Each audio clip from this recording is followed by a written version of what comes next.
Welcome to special drive. 8 రోజుల కోసం వెళ్తే ఇప్పుడు ఏకంగా 8 నెలలు నింగిలోనే ఉండే పరిస్థితి నెలకొంది. 8 రోజులు అంతరిక్ష యాత్ర కోసం అంతర్జాతీయ అంతరిక్ష కేంద్రం ISS కు వెళ్లిన భారత సంతతికి చెందిన సునీత విలియమ్స్ అక్కడే చిక్కుకుపోయారు. అయితే సునీత విలియమ్స్ తో పాటు వెళ్లిన విల్మోర్ జూన్ 6వ తేదీన బోయింగ్ స్టార్ లైనర్ క్యాప్సూల్స్ లో ISS కు చేరుకున్నారు. వారు జూన్ 14వ తేదీనే తిరిగి ISS నుంచి భూమికి చేరుకోవాల్సిందే. కానీ కొన్ని సాంకేతిక కారణాల వల్ల Sunita Williams Wilmore international space స్టేషన్లోనే ఉండిపోవాల్సి వచ్చింది.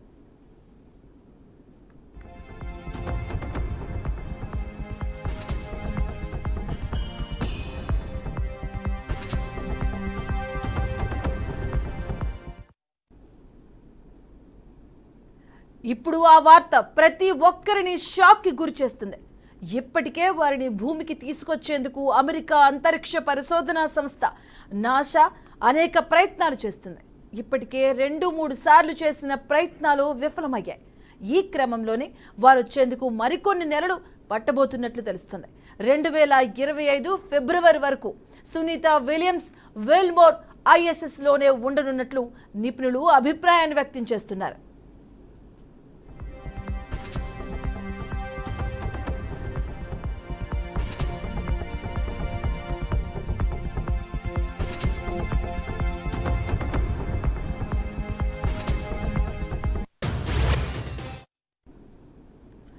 అయితే సునీత విలియమ్స్ విల్మోర్లను ISS కు తీసుకెళ్లిన స్టార్ లైనర్ క్యాప్సూల్స్ లో వ్యోమనౌకలో హీలియం లీకేజ్ కారణంగా సాంకేతిక సమస్యలు ఏర్పడ్డాయి. ఇక ఈ క్రమంలోనే అంతరిక్ష యాత్ర కోసం వెళ్లిన సునీత విలియమ్స్ విల్మోర్ తిరిగి భూమికి రావడంపై తాజాగా నాసా ఒక ప్రకటన చేసింది. వారు వెళ్లిన బోయింగ్ స్టార్ లైనర్ తిరిగి భూమి మీద సురక్షితంగా ల్యాండ్ అయ్యేందుకు అవకాశం లేకపోతే ప్రత్యామ్నాయంగా స్పేస్ ఎక్స్ సంస్థకు చెందినటువంటి క్రూ డ్రాగన్ వ్యోమనౌకను ISS కు పంపించి వారిని వెనక్కి రప్పించే వీలుందని నాసా తెలిపింది. అయితే అది కూడా 2025 ఫిబ్రవరిలో మాత్రమే అవకాశం కుదురుతుందని తాజాగా వెల్లడించింది. ఈ నేపథ్యంలోనే వచ్చే ఏడాది ఫిబ్రవరి వరకు సునీత విలియమ్స్ విల్మోర్లలో ISS లోనే ఉండాల్సిన పరిస్థితి ఏర్పడింది.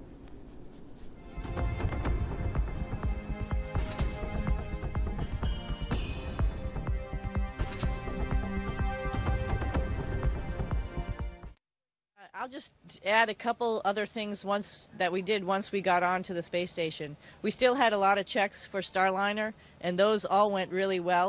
One of them was practicing for safe haven to make sure that we had all the emergency equipment that's laid out that we need to have to get into our spacecraft and use it as a safe haven in case something happens to the International Space Station. There was also a couple other tests with habitability to make sure that the spacecraft is ready to support 4 people. We grabbed a couple ISS crew members to come in there with us and go through all of the actions, and as well as checked out the ECLSS, the environmental control system, pretty thoroughly throughout all these tests. SpaceX crew 9 mission లో భాగంగా 2 వ్యోమగాములతో crew dragon ఈ ఏడాది సెప్టెంబర్లో నింగిలోకి ప్రయోగించే అవకాశం ఉంది. మరి ఈ వ్యోమనౌక ద్వారా వచ్చే ఏడాది ఫిబ్రవరిలో సునీత విలియమ్స్ విల్మోర్లను భూమి మీదకు తీసుకురావాలని నాసా ప్రణాళిక రచిస్తుంది. అయితే వారిద్దరిని స్టార్ లైనర్లోనే భూమి మీదకు తీసుకురావాలా లేక క్రూ డ్రాగన్ను ఉపయోగించి తీసుకురావాలా అనే దానిపై త్వరలోనే నాసా ఒక నిర్ణయం తీసుకునే అవకాశాలున్నాయి.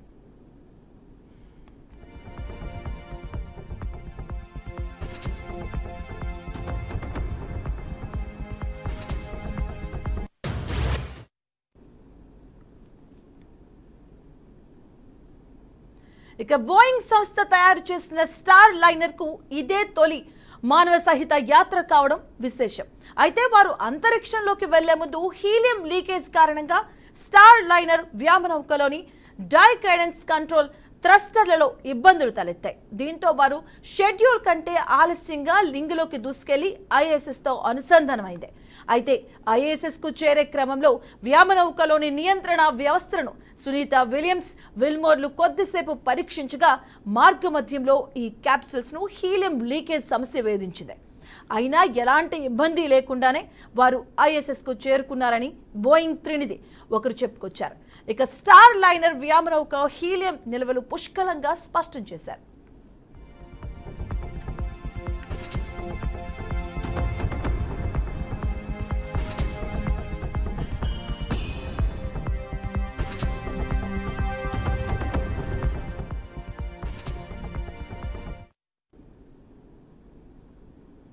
ఇక భారత సంతతికి చెందిన సునీత విలియమ్స్ కు ఇది 3వ రోదసి యాత్ర.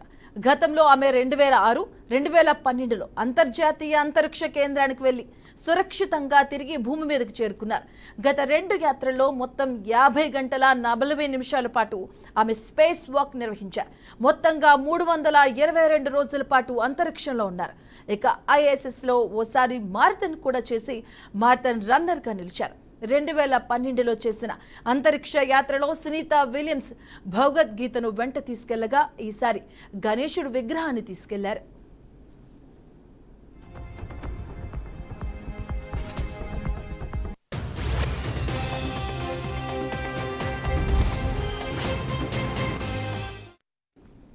ఇక మరోవైపు సునీత విలియమ్స్, బుచ్ విల్మోర్లు తిరిగి వచ్చే రిటర్న్ మిషన్ను 90 రోజులు వాయిదా వేసినప్పుడు ఇద్దరు వ్యోమగాములకు తగినంత రేషన్ ఉందని నాసా చెప్పింది. అందువల్ల అంతరిక్షంలో తినడానికి, త్రాగడానికి వారికి ఎటువంటి ఇబ్బంది ఉండదు. ఇద్దరూ ఎక్కువ కాలం స్పేస్ స్టేషన్లో ఉండగలరని వెల్లడించింది. అయితే అంతరిక్షంలో రేడియేషన్ ప్రమాదం ఎక్కువగా ఉంటుంది. ఇది వ్యోమగాముల శరీరానికి హాని చేస్తుంది. అక్కడ గురుత్వాకర్షణ లేకపోవడం వల్ల ముఖంలో వాపు, శరీరం దిగువ భాగంలో ద్రవం లేకపోవడం మొదలవుతుంది.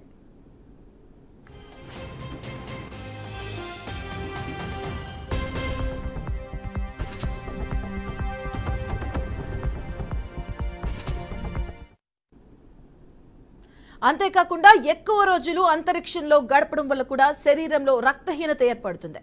ఇక అటువంటి పరిస్థితుల్లో ఫిబ్రవరి నాటికి సునీత విలియమ్స్, బుచ్ విల్మోర్లను తిరిగి తీసుకురావాలనే ప్రణాళికను నాసా నిజంగా ఆమోదిస్తుందో లేదో చూడాలి. లేదా అది స్టార్ లైనర్లోని అన్ని సాంకేతిక లోపాలను తొలగించి వ్యోమగాముల ఇద్దరూ త్వరగా తిరిగి రావడానికి మార్గం సుగమం చేస్తుందో కూడా వేచి చూడాల్సిందే.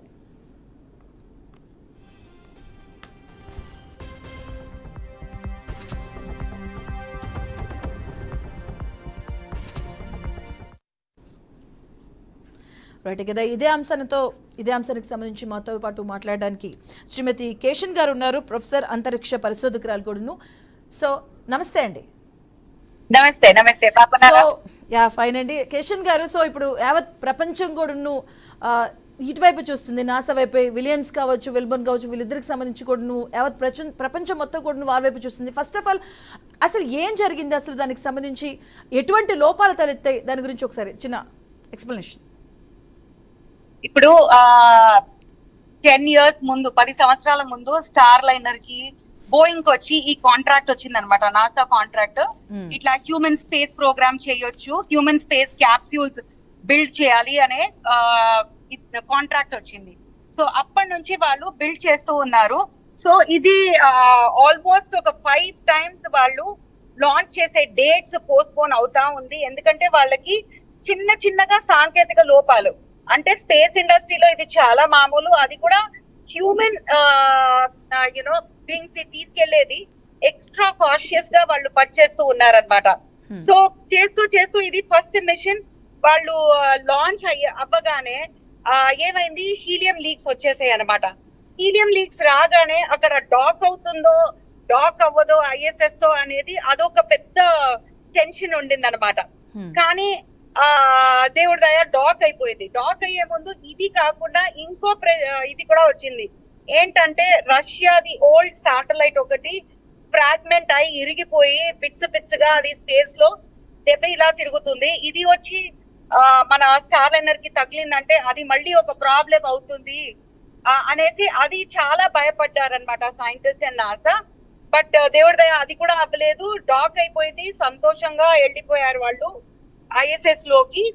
అండ్ అక్కడ నుంచి చూస్తే వాళ్ళు తిరిగి వచ్చేస్తారు, అన్ని పర్ఫెక్ట్ గా ఉంది అని బోయింగ్ వాళ్ళు రిపీటెడ్ గా దీన్ని ఏంటంటే ఒక మోడల్ వచ్చి ఫ్లైట్ మోడల్ ఉంటుంది, ఇంకోటి వచ్చి ఇంజనీరింగ్ మోడల్ ఉంటుంది. ఆ ఇంజనీరింగ్ మోడల్ తో ఏం చేస్తారంటే కింద సిమ్యులేట్ చేస్తూ ఉంటారనమాట. రోజుకి ఎవ్రీ మినిట్ కి సిమ్యులేట్ చేస్తూ అది ఎలా ఉంది పరిస్థితి, ఏదన్నా ప్రాబ్లమ్స్ ఇష్యూస్ వస్తే దీని ద్వారా దాన్ని సరి చేస్తారనమాట. సో అలా చేయగా చేయగా చూస్తే మళ్ళీ హీలియం లీక్స్ వచ్చాయి. సో ఈ హీలియం లీక్స్ వచ్చేసేటప్పటికి ప్రెషర్ ఎక్కువైపోయి కింద మనం వాళ్ళని తీసుకొస్తే ప్రమాదం ఏంటంటే వీళ్ళు ఫస్ట్ టైం ల్యాండ్ లోకి మన ఎయిర్ క్రాఫ్ట్ ల్యాండింగ్ లాగా ప్లాన్ చేస్తున్నారు. జనరల్ గా ఏం చేస్తారంటే కాస్మోనాట్స్ అంతా ఆర్ ఆస్ట్రోనాట్స్ నీళ్లలో దించుతారు క్యాప్స్యూల్ ని. సో నీళ్లలో కాకుండా వీళ్ళు ఫ్లైట్ లాగా చక్కగా ల్యాండ్ చేయాలనేసి ప్లాన్ చేశారు. టెస్టింగ్ అంతా ప్రమాదంగా జరిగింది. కాకపోతే ఇప్పుడు మళ్ళీ ఈ లీక్స్ వల్ల ఏమైపోయిందంటే వీళ్ళని అదే దీంట్లో తీసుకొస్తే క్యాప్స్యూల్ లో తీసుకొస్తే ఎక్కువ ప్రెషర్ ఉండేటప్పటికి ఆ ల్యాండింగ్ సైట్ మెక్సికోలో ఏదైతే వీళ్ళు అనుకున్నారో ఆ భాగంలో ల్యాండ్ చేయడం కుదరదు అనమాట. ఎందుకంటే మనము ఒక ల్యాండ్ చేసేటప్పుడు మీరు ఫ్లైట్ లో వెళ్ళుంటారు. ఫ్లైట్ లో ఏమవుతుందంటే స్లో అవుతుంది, ల్యాండింగ్ దగ్గరికి వచ్చేటప్పటికి స్లో అయ్యి రన్వేలో ఇట్లా స్మూత్ గా దిగుతారు అనమాట. అట్లా కాకుండా ఈ ప్రెషర్ వల్ల ఏమైపోతుందంటే ఫాస్ట్ గా ఇలా దిగి అది ఎక్కడికి వెళ్తుందో కూడా మనం చెప్పలేమన్నమాట. సో అంత ప్రెషర్ బిల్డప్ అయిపోయి అలా అయిపోతుంది అండ్ అది ప్రమాదకరంగా ఉంటుంది. కాబట్టి వాళ్ళు ఇప్పుడు దాన్ని నీళ్లలోనే క్యాప్సూల్ ని దించాలి, దాన్ని ఎలా ఆల్టర్నేట్ గా చూడాలి అనేసి అదొక పని జరుగుతా ఉంది ప్యారలల్ గా. ఇంకోటి ఏంటంటే ఈ లీక్స్ ని వాళ్ళు ఇది చేయలేకపోతున్నారు, హోల్డ్ చేయలేకపోతున్నారు. సో చిన్న సాఫ్ట్వేర్ ఎర్రర్స్ వచ్చాయి. సో సాఫ్ట్వేర్ ఎర్రర్స్ ని కూడా మళ్ళీ నెగేట్ చేస్తూ వచ్చారు, మళ్ళీ ఈ లీక్స్ వచ్చాయి. సో ఏంటో వాళ్ళది చిన్న ప్రాబ్లమే అయి ఉంటుంది, కాకపోతే దాన్ని సరిగా ఐడెంటిఫై చేయలేకపోతున్నారు ఏంటి అనేది. ఎందుకంటే ఇట్స్ వెరీ వెరీ క్రిటికల్ ఇది అనమాట. బట్ ఇంకో తరపు ఏంటంటే ఈ సునీతా విలియమ్స్ బిష్మోర్ వచ్చి వెళ్లే ముందే దే హ్యాడ్ దేర్ సజెషన్స్ అనమాట. మాకు క్యాప్సూల్ ఇలా ఉండాలి అది ఇదని బిల్డ్ చేసేటప్పటి నుంచి వాళ్ళు సజెషన్స్ ఇస్తా వచ్చారనమాట. సో సజెషన్స్ ఇచ్చేటప్పటికి ఇట్లాంటి ఒక ప్రాబ్లం వస్తుంది అని ఎవరు ఐ మీన్ ఎంత అనుకున్నా కూడా అన్ని ఫైనల్ స్టేజెస్ లో పర్ఫెక్ట్ గా ఉండింది. అందుకే 100% టు గో ఇస్తారు. అండ్ ఇప్పుడు ఆస్ట్రోనాట్స్ అక్కడికి వెళ్తే కూడా ISS లో ఎప్పుడు సైన్ అప్ చేస్తారనమాట. ఎందుకంటే space is very very harsh, అది దాన్ని మనం ప్రిడిక్ట్ చేయలేమన్నమాట. సో ఎన్ని క్యాల్కులేషన్స్ చేసినా కూడా there is something beyond those calculations. So వాళ్ళు ఏమనుకుంటారు జనరల్ గా వచ్చి ఇప్పుడు 1 month 30 days అక్కడ ఉండాలి స్పేస్ అంటే 50 days వరకు ప్లాన్ చేసుకుంటారు, 60 days వరకు ప్లాన్ చేసుకుంటారు. కానీ ఈసారి వచ్చి అన్కంట్రోలబుల్ గా వెళ్ళిపోయింది, ఫిబ్రవరి వరకు వెళ్ళిపోయింది అనమాట. అది కూడా ఇప్పుడు డౌట్ వీళ్ళే మళ్ళీ తీసుకురాగలరా అని. మధ్యలో మరీ చెప్పారు it is a very very small issue, we have negated, we done clearance ఇచ్చేసాము, they will come back in 14 days అని చెప్పారు. కానీ అది అవ్వలేదు. సో ఇప్పుడు ఏంటంటే ఒకే ఒక ఇది క్రూ డ్రాగన్ లో వచ్చి, డ్రాగన్ అనేది స్పేస్ ఎక్స్ క్రూ అన్నమాట, వాళ్ళు యూస్ చేసే క్రూ క్యాప్స్యూల్. సో ఆ క్యాప్స్యూల్ లో ఇప్పుడు మళ్ళీ తిరిగి రావాలంటే ఎక్స్పెండిచర్ వదలండి, it's going to cost heavily. But ఏంటంటే ఇది బోయింగ్ వచ్చి ఒక చెడ్డ పేరు అనమాట. వాళ్ళు ఈ ఇండస్ట్రీలో సస్టైన్ అవ్వాలి, స్టార్ట్ అవ్వాలి అనేటప్పుడు ఇట్లాంటి ప్రాబ్లమ్స్ వచ్చాయి.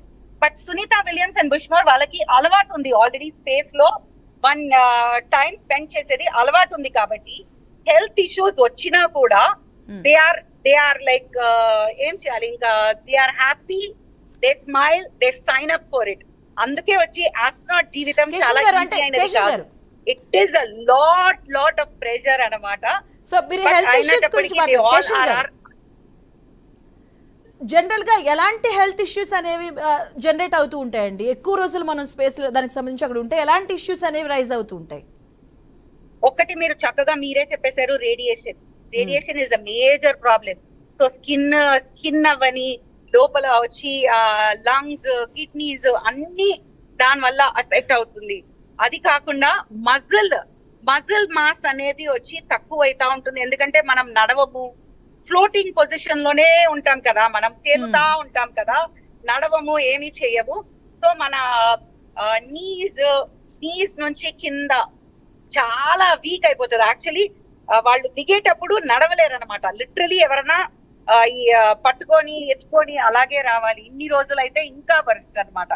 But the fitness level is so high that they will be able to balance it a little. అయ్యేటప్పటికి ఎంత చెప్పినా కూడా there will be health issues. And అలాగే దీనికి సంబంధించి మాట్లాడుతున్నప్పుడు మనకి ఎక్కువగా వినిపిస్తుంది ఇంకోటి థ్రస్టర్స్. దీని రోల్ ఎలా ఉంటుంది అంటే చాలా వరకు విన్నది ఏంటంటే దీని రోల్ అనేది important, very very important thruster అనేది. సో జనరల్గా దీని రోల్ ఎలా ఉంటుందండి అసలు? అదే ప్రెషర్ బిల్డ్ చేయాలి, క్యాప్సూల్ లో ప్రెషర్ బిల్డ్ చేసేదే ఈ థ్రస్టర్స్, పుష్ చేసేది అంతా. సో అది ఎక్కువ బిల్డ్ అయిపోయింది, లీక్ ఉండింది అంటే మన దగ్గర కంట్రోల్ ఉండదు అనమాట. దాన్ని మెనూవర్ చేసేదానికి, క్యాప్సూల్ ని మెనూవర్ చేయడానికి మనకి కంట్రోల్ ఉండదు. సో అది కంట్రోల్ తీసేసుకుంటుంది అనమాట. సో ల్యాండ్ అయ్యేటప్పుడు మన దగ్గర కంట్రోల్ లేకపోతే ఇట్లా టచ్ డౌన్ అయి ఇట్లా వెళ్ళిపోతుంది, ఇట్లా ఫ్లై అయిపోతుంది అనమాట క్యాప్సూల్. సో మీకు అర్థమవుతుంది కదా ఎలా అవుతుందో. నార్మల్ జనాలు అర్థం చేసుకోవాలంటే ఇట్లా జంప్ చేసి అట్లా ఎగిరిపోవడం. సో ఎగిరిపోయేది అనేది ఎక్కడ పోయి పడతారో తెలియదు మనకి, అదే ప్రాబ్లం. అంటే జనరల్ గా మీరు అంటే మనకి ఎందునేటప్పుడు ఏదైనా వెహికల్ ని మనం పార్కింగ్ చేయాలి అంటే కొంతవరకు మనం దాన్ని స్లో చేసి ఒక సైడ్ కి తీసుకొని యాంగిల్స్ లో చేస్తూ ఉంటాం. ఒక్కొక్కసారి మనకి దాన్ని అది తప్పి కొంచెం రైజ్ అయిపోయి సడన్ గా వెళ్ళి సో ఆ కైండ్ ఆఫ్ థింగ్ అన్నమాట ఏర్పడింది. సో అదే మెనూవరింగ్ మనం చేయలేము అనమాట, మెనూవరింగ్ చేయలేక కష్టపడిపోతాం అంతే. ఓకే, ఇంతకు ముందు హెల్త్ ఇష్యూస్ మాట్లాడుకున్నప్పుడు అంటే సర్టెన్ పీరియడ్ వరకు అంటే ఎంత వరకు లిమిటేషన్ ఉంటుందంటే అంటే ఇంతవరకు ఉండొచ్చు, దాని తర్వాత ఈ హెల్త్ ఇష్యూ అనేసి రైజ్ అవుతుంది. ఎందుకంటే మనకి మళ్ళీ 2025 ఫిబ్రవరిలో ఇచ్చారు టైమింగ్, అది కూడా మీరు చెప్పినట్టు ఇంతకు ముందు అది ఎంతవరకు అనేది కూడా ఛాన్స్ కూడా లేదు. సో సర్టెన్ పీరియడ్ అంటే ఏమైనా ఉందా ఇంతవరకు వరకు ఉంటే ఇలా ఉంటుంది అనడానికి? ఇన్ని రోజులు ఉండగలరు because Sunita Williams already 58 I think she is. Parameters అనేది ఇప్పుడు వరల్డ్ లో ఒక 2-3 ఆస్ట్రోనాట్స్, కాస్మోనాట్స్ వాళ్ళు 1 year కూడా ఉన్నారనమాట స్పేస్ లో. 300 days 360 days అంతా స్పెండ్ చేస్తున్నారు. వాళ్ళు కిందికి వచ్చేటప్పుడు weaknesses, body weaknesses, muscle mass తగ్గిపోవడము, బ్లడ్ లో చిన్న ఇష్యూస్ ఇవన్నీ ఉంటాయి. బట్ ఏంటంటే వాళ్ళు వెళ్లే ముందు 5 years దాదాపు 5 years ట్రైనింగ్ తీసుకుంటారు. సో అందుకే మరీ విపరీతంగా వాళ్ళకి డిఫరెన్సెస్ ఉండవు, కానీ కొద్దిపాటుగా డిఫరెన్సెస్ ఉంటాయి అనమాట. సో విలియమ్స్ ఆల్సో ఇస్ చాలా స్ట్రాంగ్ అనమాట. ఆవిడ ఆల్రెడీ 2 సార్లు స్పేస్ కి వెళ్ళొచ్చింది, అందుకే కాన్ఫిడెంట్ గా ఆవిడని పంపించారు. She signed up for it అనమాట. సో ఆవిడకి మెంటల్ గా తెలుసు ఇది మనం 10 రోజులు వెళ్తామా లేక 10 నెలలు వెళ్తామా అనేది ఆవిడకి కొంచెం తెలిసే వెళ్తారు అందరూ సైన్ అప్ చేసి. బట్ బాడీలీ అందుకే fitness is very very important అని చెప్పి బాయన్సీ పూల్ లో మరి అన్ని సిమ్యులేటర్స్ లో వాళ్ళని పెట్టి పెట్టి పెట్టి ఇంకా కిందనే వాళ్ళని అంతగా గుజ్జు తీసేస్తారనమాట. సో బట్ అయ్యేటప్పటికి ఈ ప్రాబ్లమ్స్ మనం అవాయిడ్ చేయలేము అనమాట. ఓకే, అండ్ ఈ మీరు క్రూ డ్రాగన్ గురించి మనం మాట్లాడుకున్నాం, దానికి 2025లో కూడా ఎంతవరకు ఛాన్సెస్ ఉన్నాయండి సునీత విలియమ్స్ కావచ్చు ఇంకో పర్సన్ వాళ్ళు బయటికి రావడానికి? ఎందుకంటే దీనిపైన నాసా కూడా ఎలాంటి ప్రయత్నాలు చేస్తుంది అసలు? ఎందుకంటే నాసా అనేది చిన్న సంస్థ కాదు, ఆల్మోస్ట్ ఒక 18,000 వరకు కూడా ఎంప్లాయీస్ దానికోసం పనిచేస్తున్నారు డైలీ. సో దాని ఎలాంటి ప్రయత్నాలు చేస్తుంది అసలు నాసా? ఎందుకంటే యావత్ ప్రపంచం కూడా ఇప్పుడు అదే టాపిక్ ఆడవైపు చూస్తూ ఉంది. కరెక్ట్, అంటే వాళ్ళకి తెలుసు చాలా స్ట్రెచ్ చేయలేమనేసి.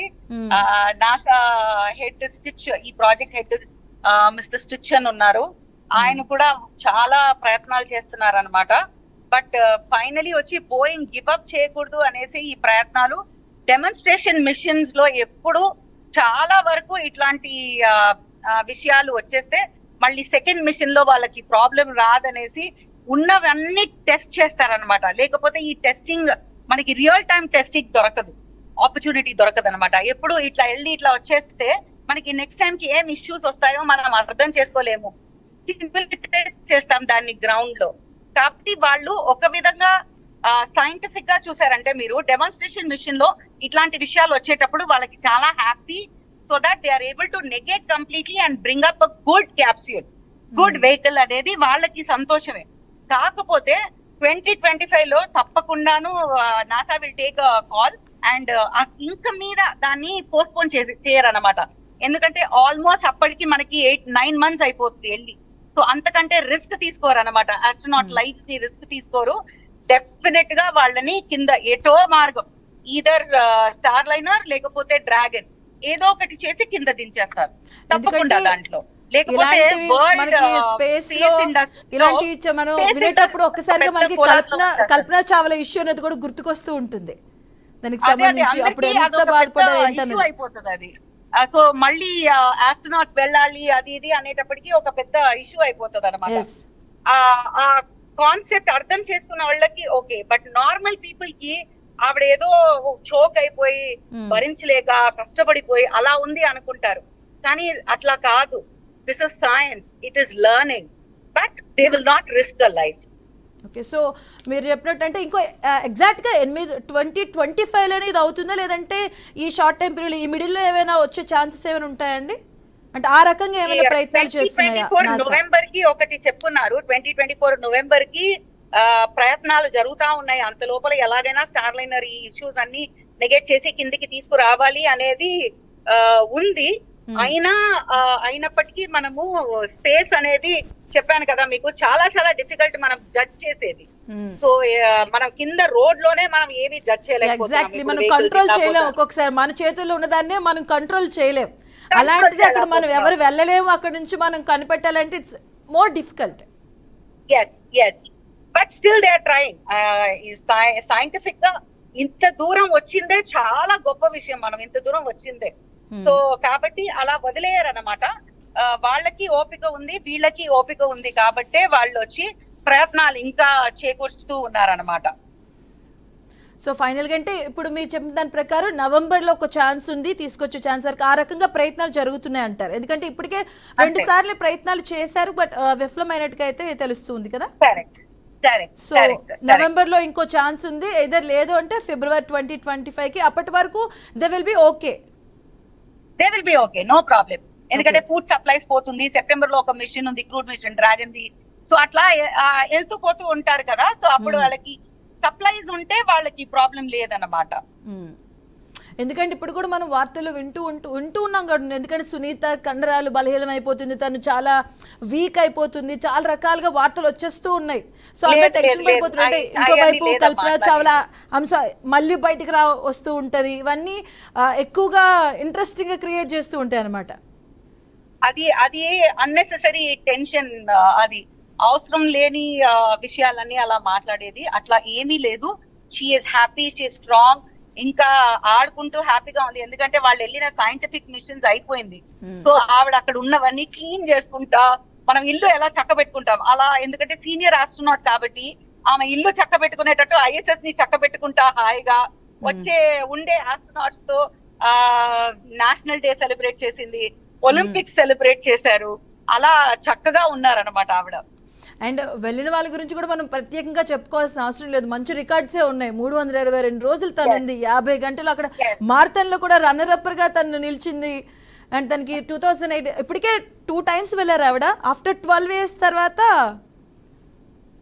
వాళ్ళంతా స్ట్రాంగ్ అమ్మా, వాళ్ళంతా స్ట్రాంగ్. ఉట్టిగా మనమే వచ్చి ప్రెషర్ అయిపోయి దాని గురించి ఎక్కువగా ఆలోచించి దాన్ని స్ప్రెడ్ చేసి అలా ఏం అవసరం లేదు. వాళ్ళంతా సూపర్ కేపబుల్, చాలా స్ట్రాంగ్. డెఫినెట్ గా ఆమె పాజిటివ్ గా ఉంది, హ్యాపీగా ఉంది, చక్కగా తిరిగి వస్తుంది. ఎగ్జాక్ట్లీ మీరు చెప్పినట్టు పాజిటివ్ గానే థింక్ చేద్దాం. ఎందుకంటే థ్యాంక్ యూ సో మచ్ కేషన్ గారు, చాలా పాజిటివ్ న్యూస్ చెప్పినందుకు. సో మనం కూడా పాజిటివ్ గానే థింక్ చేద్దాము. కేషన్ గారు చెప్పినట్టు నవంబర్లో అయితే ఒక అవకాశం ఉంది, ఎదర్ లేదు అంటే 2025 ఫిబ్రవరి కల్లా ఈ అంశానికి అయితే ఒక బ్రేక్ పడుతుంది. సో ఇప్పటికైతే మనం ప్రార్థిద్దాం సేఫ్గా వాళ్ళు బయటికి రావాలి, భూమి మీదకి రావాలి అని. సో ఇది వాళ్ళ special drive. Keep watching BRK news.